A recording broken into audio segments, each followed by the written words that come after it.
잘못된 사람은 결국 멀어지지만 옳은 사람은 반드시 다시 만난다는 말이 있습니다.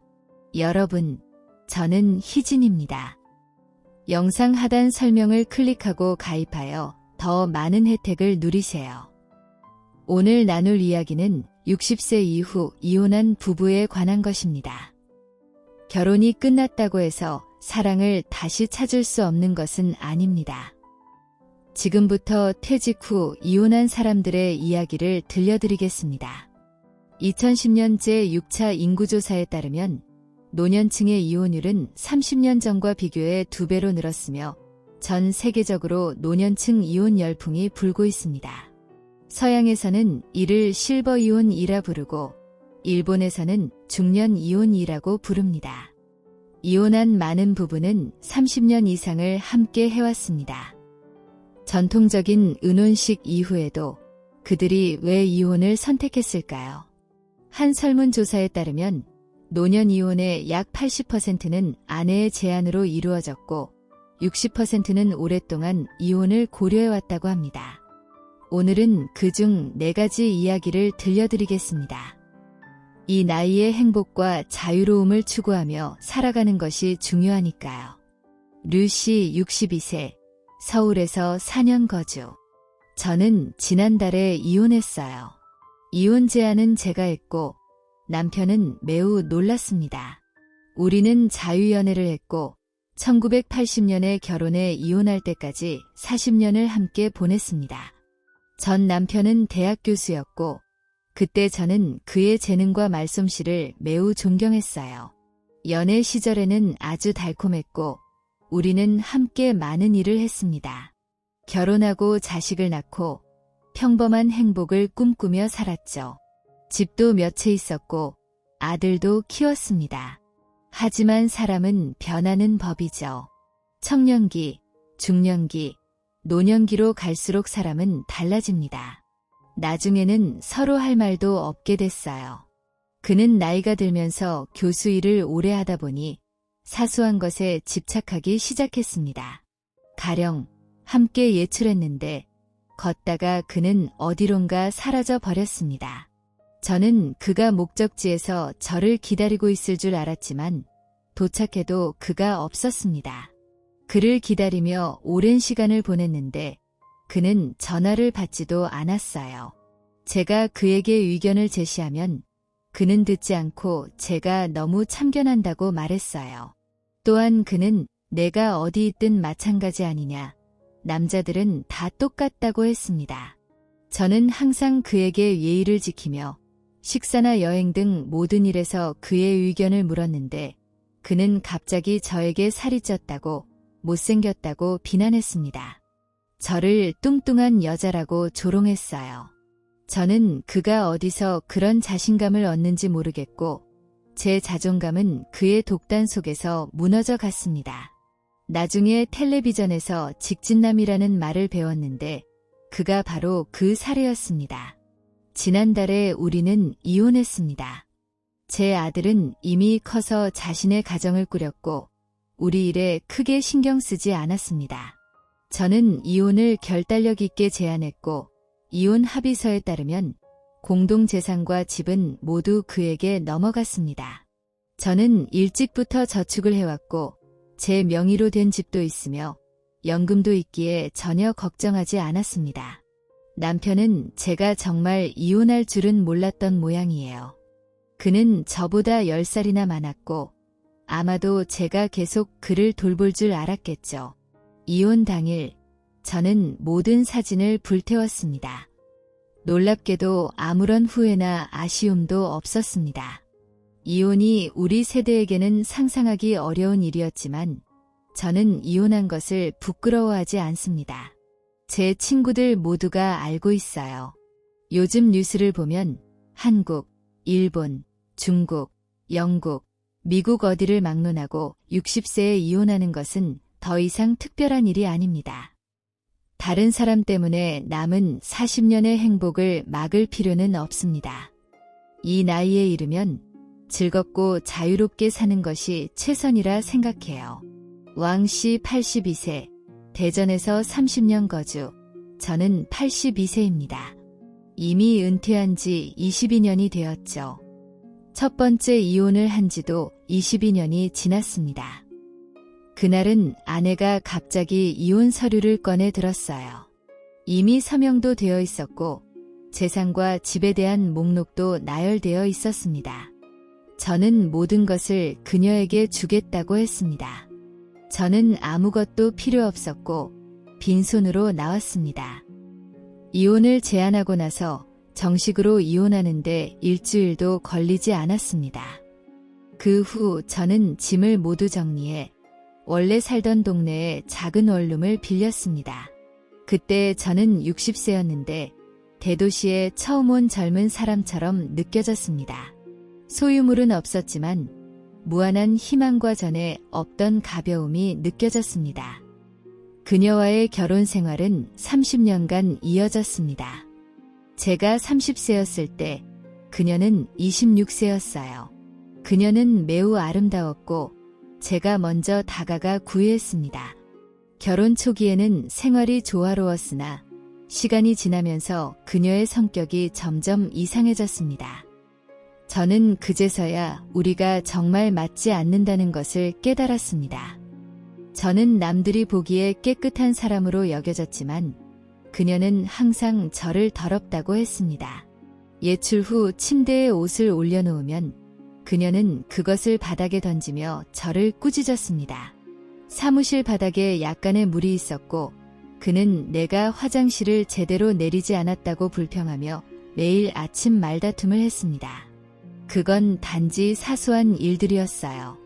우리는 일요일에 함께 놀러 나가곤 했고 자주 결국 각자의 집으로 돌아가곤 했습니다. 그는 내가 길거리에서 싸웠다고 말했고 그때의 소리가 매우 무서웠다고 했어요. 그래서 저는 정말 부끄러웠습니다. 우리 결혼의 후반부는 사실상 형식만 남아 있었습니다. 식사는 따로 하고 함께 식사할 때도 대화는 거의 없었어요. 각자 다른 방에서 자면서 마치 서로 모르는 사람처럼 지냈죠.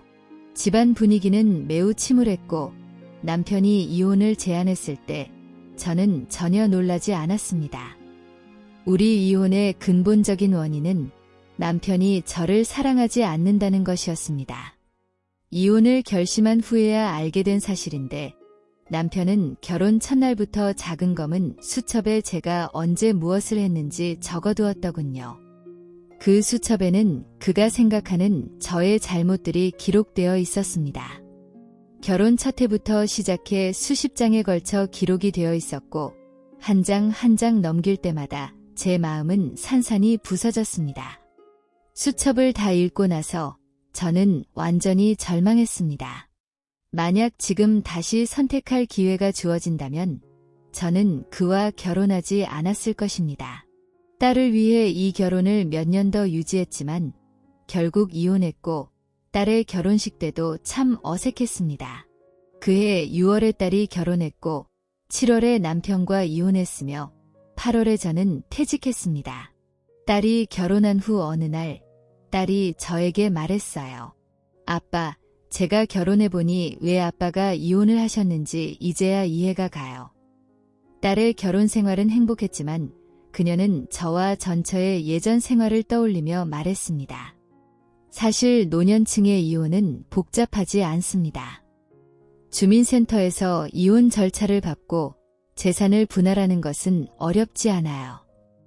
그러나 노년층에게는 재혼이 더 어렵습니다. 재혼은 두 사람만의 문제가 아니라 두 가정의 문제이기 때문이죠. 전처와 이혼한 지 10년 후 저는 다시 결혼했습니다. 이번 결혼은 4년간 지속되었고 그녀는 저보다 18살 어렸습니다. 처음에는 잘 지냈지만 나중에 그녀가 인터넷상에서 문제를 일으켰고 이를 지적한 후 그녀는 저에게 냉담하게 대했습니다. 제가 억지로 유지할 이유가 없다고 생각해 이혼을 결심했습니다. 저는 원래 낙천적이고 자신감 있는 사람이라 이혼 후에도 외로움을 느끼지 않았습니다. 적당한 짝을 찾지 못하더라도 저는 혼자서도 충분히 잘 지낼 수 있습니다. 두 번의 결혼 사이 10년 동안 저는 혼자 살았습니다. 그 시간 동안 저는 댄스를 배우기 시작해 라틴 댄스와 표준 댄스 강사가 되었습니다. 올해 저는 82세가 되었지만 젊은 시절부터 운동을 꾸준히 했기 때문에 지금도 매우 젊어 보입니다. 저는 대화를 나눌 때 주로 40에서 50대 사람들과 이야기를 나눕니다. 동반자를 찾는 이유는 단순히 서로 돌봐줄 사람을 찾기 위한 것뿐 아니라 여전히 사랑을 추구하고 싶기 때문입니다. 결국 인생에서 몇 번이나 30년을 함께할 수 있겠어요? 저는 더 이상 타협하지 않기로 했습니다. 김 씨 65세, 서울에서 31년 거주, 서울에서 은퇴 후에도 학교에서 다시 초빙되어 교수직을 맡아왔습니다. 마지막으로 은퇴할 때까지 학문적 연구에서 완전히 벗어나 많은 시간을 집에서 보내며 저의 삶과 결혼 생활을 다시금 생각하게 되었습니다. 아내와 저는 대학 동창이었고 서로 좋아해 결혼했습니다. 처음에는 서로의 재능을 높이 평가했고 모든 이야기를 함께 나눴습니다. 그녀는 저를 학문적으로 계속 지원해 주었고 저는 학사 졸업 후 박사학위를 취득하고 학교에 남아 강의를 시작했습니다. 아내는 회사에서 일했지만 35세 이후로 직업적으로 더 이상 승진하지 못했습니다. 처음에는 초조해했지만 시간이 지나면서 그녀는 일에 대한 열정이 식었고 가정과 아이들에게 더 많은 에너지를 쏟기 시작했습니다. 우리는 아이를 늦게 가졌기 때문에 아내는 아이에게 지나치게 집착했습니다. 때때로 그 집착은 강박에 가까웠습니다. 저는 아이가 자라면 결국 독립할 것이니 우리도 다시 둘만의 삶을 살아야 한다고 말했지만 아내는 크게 신경 쓰지 않는 듯했습니다. 아이가 대학을 마치고 해외로 유학을 떠난 후 집은 갑자기 텅 비었습니다. 그때부터 아내의 삶은 균형을 잃었고 할 일도 의지도 찾지 못했습니다. 저는 여전히 일 때문에 바빴기에 아내와 많은 시간을 보낼 수 없었죠. 저는 아내에게 다양한 활동에 참여하고 친구를 많이 사귀라고 권유했지만 그녀는 그다지 관심을 보이지 않았고 오히려 집에만 머물며 불평을 늘어놓았습니다. 어느 해 저는 1년간 미국에서 교환학자로 초청받았고 가족을 동반할 수 있었습니다. 이 기회를 통해 아내와 함께 해외 생활을 경험하자고 했지만 아내는 완강히 거절했습니다. 저는 왜 그렇게 좋은 기회를 놓쳤는지 아직도 이해가 되지 않습니다. 지난 몇 년 동안 그의 힘은 주로 집안일과 아이들을 돌보는 데 쏟아졌습니다. 저는 그와 다릅니다. 저는 가르치고 연구하며 끊임없이 다양한 정보를 업데이트하고 최신 트렌드와 연결되어 있어 한 번도 생각과 탐구를 멈춘 적이 없습니다. 저희 두 사람은 서로 반대편에 서 있는 것처럼 느껴집니다. 한 사람은 끊임없이 나아가고 다른 한 사람은 제자리에 머물러 있는 것처럼요. 거리는 점점 더 커지고 두 사람 사이의 간격도 점점 더 멀어져 갑니다. 가끔은 그와 새로운 주제에 대해 이야기를 시도하고 싶지만 그의 관심은 짧고 피상적일 뿐입니다. 제가 은퇴하고 나서야 알게 된 사실이 있습니다. 사실 남편은 이미 일정한 생활 패턴을 가지고 있었죠. 매일 몇 시에 예능 프로그램을 보고 몇 시에 소개팅 프로그램을 시청하고 몇 시에 나가서 친구들과 카드놀이를 하고 몇 시에 자녀와 전화통화를 하는지 다 정해져 있었습니다. 그런데 저는 오히려 그의 생활에 침범하는 외부인처럼 느껴졌습니다. 그와는 전혀 맞지 않았어요. 저는 노력해서 그의 생활에 맞추려 하고 제 생각을 전달하려 했지만 그는 제 말을 이해하지 못하는 것 같았습니다. 이혼을 제안했을 때 그는 몹시 화가 나고 충격을 받았으며 큰 소리로 집안에서 자신이 얼마나 많은 희생을 했는지 따져 물었습니다. 그러나 그가 무슨 말을 하든 저는 더 이상 마음의 동요가 없었습니다. 저는 더 이상 참을 수 없었습니다. 한 사람의 인생에서 몇 번이나 30년을 살 수 있겠어요? 저는 계속해서 지루한 일상에 얽매여 살기보다는 이상적인 가정생활을 찾고 실현해 나가는 것이 더 중요하다고 생각했습니다. 미래는 길고 저는 더 이상 타협하고 싶지 않았습니다. 이혼은 제 인생에서 하나의 큰 깨달음이었습니다. 지훈 67세, 서울, 결혼 40년 차, 저의 전 남편은 술과 도박, 그리고 여성 문제까지 모든 나쁜 습관을 다 가진 사람이었습니다. 이런 이유들로 인해 저는 그를 오랜 세월 참아왔지만 더는 참을 수 없었어요. 결국 2년 전 우리는 정식으로 이혼을 했습니다. 사실 그는 제 초등학교 동창이었지만 2학년 때 반이 바뀌고 나서는 다시 만나지 못했습니다. 소개팅에서 그를 다시 만났을 때 그가 누군지 떠올렸죠. 그때 우리는 이미 25살이었고 그는 키가 186cm로 매우 컸습니다. 연애할 때는 그의 문제를 발견하지 못했지만 결혼 후 그의 진짜 모습이 드러났습니다. 결혼 첫 해에 가정폭력과 리도까지 모두 일어났죠. 저는 임신한 채 친정으로 돌아가 이 사실을 어머니에게 말하고 이혼하고 싶다고 했습니다. 그러나 어머니는 저를 꾸짖으며 그 사람은 내가 선택한 사람이라고 했습니다. 어머니는 제 편이 되어주지 않았고 저는 어쩔 수 없이 그 결혼을 계속 이어갔습니다. 아들이 태어나고 나서는 사실상 제가 혼자서 키웠습니다. 남편은 저를 도와줄 생각이 전혀 없었고 오히려 더 나빠졌습니다. 도박에 빠져 밤새 돌아오지 않고 직장에서도 제대로 일하지 않아 상사에게까지 퇴사를 권유받았습니다. 집에서는 늘 아이에게 화풀이를 했죠. 아들이 점점 성장하면서 남편은 조금 자제했지만 그동안의 상처는 컸습니다. 이혼은 오랫동안 저에게 큰 고민거리였습니다. 제가 살던 지역 사람들은 매우 보수적인 사고방식을 가지고 있었고 저는 어릴 때부터 강한 사람이 되고 싶었습니다. 그래서 집안의 문제가 밖으로 드러나는 것을 원하지 않았습니다. 병이 나서 침대에 누워 2년 동안 몸져눕게 되었습니다. 그동안 남편은 저를 돌보지 않았고 오로지 제 자식들만 저를 보살폈습니다. 그때 저는 결심하게 되었죠. 이혼을 해야 한다고. 그때 우리는 이혼 협의서를 썼지만 정식으로 민원처리소에서 서류를 제출하지는 않았습니다. 이후 저는 혼자 힘으로 살아가야 한다는 생각에 매일매일 열심히 일했습니다. 학교 식당을 몇 년간 운영하면서 120명에서 최대 170명까지 음식을 준비했죠. 65세가 되었을 때 저는 마침내 그와 정식으로 이혼할 수 있었습니다. 이 이혼은 무려 27년간 지연된 끝에 이루어진 것이었어요. 저는 그동안 자식을 키우며 살아남았고 제 힘으로 돈을 모았습니다. 이제는 다른 사람들의 시선에 얽매이지 않고 당당하게 이혼할 수 있었습니다. 이혼증을 받고 민원처리소를 나섰을 때 저는 정말 기뻤습니다. 그 사람은 더 이상 제 인생에 존재하지 않을 것입니다. 이혼 문제로 저를 탓하는 사람도 더 이상 없겠죠. 이혼 이야기를 할 때면 저는 마치 남의 얘기를 하듯이 말하게 됩니다.